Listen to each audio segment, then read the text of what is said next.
আমি ভাত খাই এর ইংরেজি আই ইট রাইস, এটা আমরা সবাই পারি। কিন্তু আমি তাকে ভাত খাওয়াই এর ইংরেজি কি? আপনারা যারা জানেন দ্রুত কমেন্ট বক্সে লিখে ফেলুন, আর যারা জানেন না তাদের জন্য বলি, I feed him rice. I feed him rice অর্থাৎ আমি তাকে ভাত খাওয়াই। কি বলুন তো, ইংরেজিতে পজিটিভ ভার্ব বলে একটা ভার্ব আছে, যেটা বাংলায় হচ্ছে প্রযোজক ক্রিয়া। এই প্রযোজক ক্রিয়াটা কি? যখন কর্তা নিজে কোনো কাজ না করে অন্যকে দিয়ে কাজ করায়, সেটা হচ্ছে বাংলায় হচ্ছে প্রযোজক ক্রিয়া। ঠিক একইভাবে ইংরেজিতে পজিটিভ ভার্ব হচ্ছে যে ভার্বের সাবজেক্টে নিজে কাজ না করে অন্যকে দিয়ে কাজ করিয়ে নেয়, সেটা মূলত পজিটিভ ভার্ব। অর্থাৎ আমাদের ইংরেজিতে কিছু ভার্ব রয়েছে, যেমন ইট মানে খাই আর ফিড মানে খাওয়াই। ঠিক একইভাবে সি মানে দেখি আর শো মানে দেখাই। আবার লার্ন মানে শিখি, টিচ মানে শেখাই। এইগুলো হচ্ছে পজিটিভ ভার্ব, অর্থাৎ টিচ বা শো বা ফিড। এখন কথা হচ্ছে যে এরকম কি সব ভার্বেরই পজিটিভ রূপ আছে? এর উত্তর হচ্ছে না, সব ভার্বের পজিটিভ রূপ নেই।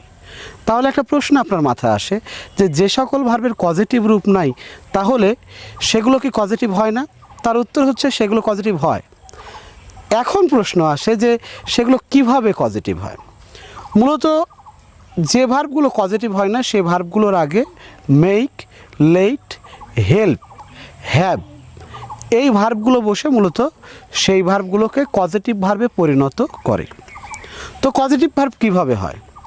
মূলত সাবজেক্টের পরে মেক, লেট, হেল্প বা হ্যাভ বা গেট এই ভার্বগুলো বসিয়ে তারপরে যদি সেটা হচ্ছে অবজেক্টটি যদি ব্যক্তিবাচক হয়, ব্যক্তিবাচক অর্থাৎ পার্সোনাল নাউন বা প্রোনাউন থাকে, তারপরে যেই ভার্বটি আসবে অর্থ অনুসারে সেই ভার্বের প্রেজেন্ট ফর্ম বসিয়ে আমরা একটি পজিটিভ ভার্ব দাঁড় করাতে পারি।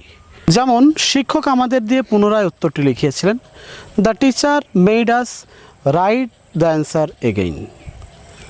আবার আমি তাকে ফুটবল খেলতে দিয়েছিলাম, I let him play football.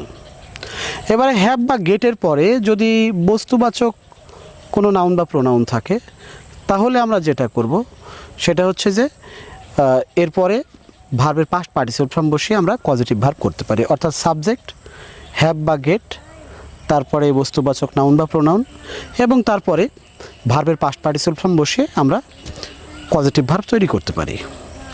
যেমন I get my hair cut, অর্থাৎ আমি আমার চুল কাটিয়েছিলাম।